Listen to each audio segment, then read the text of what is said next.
উত্তৰ গুৱাহাটীৰ ডেকাবাৰীস্থিত পূৰ্বাঞ্চল জাতীয় বিদ্যালয়ৰ আজি এটি বিদ্যালয় গৃহৰ শিলান্যাস কৰা হয়। বিদ্যালয় গৃহৰ শিলান্যাস কৰে মুখ্যমন্ত্ৰীৰ বিশেষ কৰ্তব্যৰত বিষয়া হেমন্ত চৌধুৰীয়ে।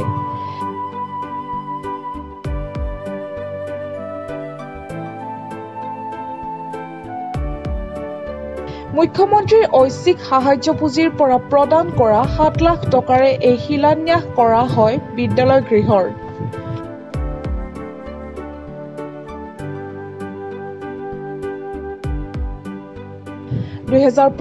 চনতে স্থাপিত হোৱা বিদ্যালয়খনিৰ নিৰ্মাণৰত গৃহটি সম্পূৰ্ণ হলে ছাত্ৰ-ছাত্ৰীসকলে বিশেষভাৱে উপকৃত হ'ব।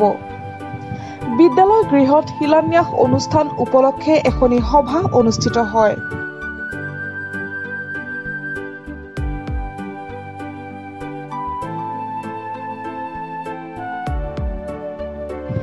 হেমন্ত চৌধুৰীয়ে তেওঁৰ ভাষণত বিদ্যালয়খনিৰ ছাত্ৰ-ছাত্ৰীক শিক্ষাৰ ক্ষেত্ৰত অধিক মনোনিৱেশ কৰিবলৈ আহ্বান জনায় আৰু চৰকাৰে সকলো প্ৰকাৰে সহায় কৰাৰ আশ্বাস প্ৰদান কৰে।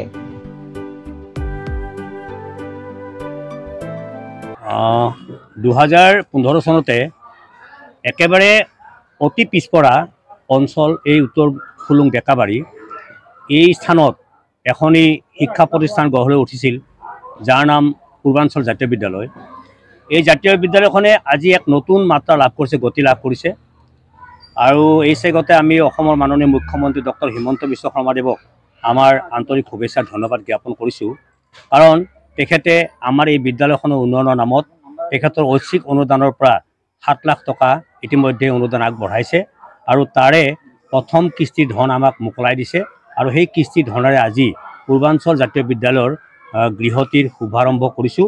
আমাৰ শুভাৰম্ভ কৰিছে আমাৰ কৰ্তব্যৰত বিশেষ কৰ্তব্যৰত বিষয়া মুখ্যমন্ত্ৰী অসমৰ মাননীয় শ্ৰীযুত হেমন্ত চৌধুৰীদেৱে তেখেতক আমি আমাৰ ফালৰ পৰা আন্তৰিক শুভেচ্ছা জনাইছোঁ আৰু পৰৱৰ্তী দিনত আমি অসম চৰকাৰৰ পৰা এই বিদ্যালয়খনে অধিক অনুদান আশা কৰিছোঁ যাতে এই বিদ্যালয়খনিৰ সৰ্বাংগ সুন্দৰ কৰি তোলাত অসমৰ মাননীয় মুখ্যমন্ত্ৰীয়ে তেখেতৰ যি অনুদান সদায় আগবঢ়াই থাকি আমাৰ ফালে দৃষ্টি নিক্ষেপ কৰি এই বিদ্যালয়খনি সৰ্বাংগ সুন্দৰ কৰি তোলে তাৰে কামনা কৰিছোঁ।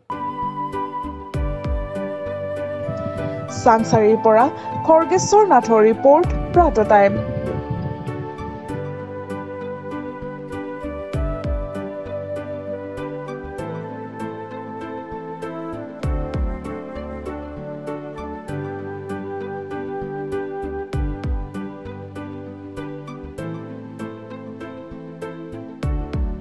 অসমৰ সংবাদ জগতখনৰ বাবে এক সুখবৰ।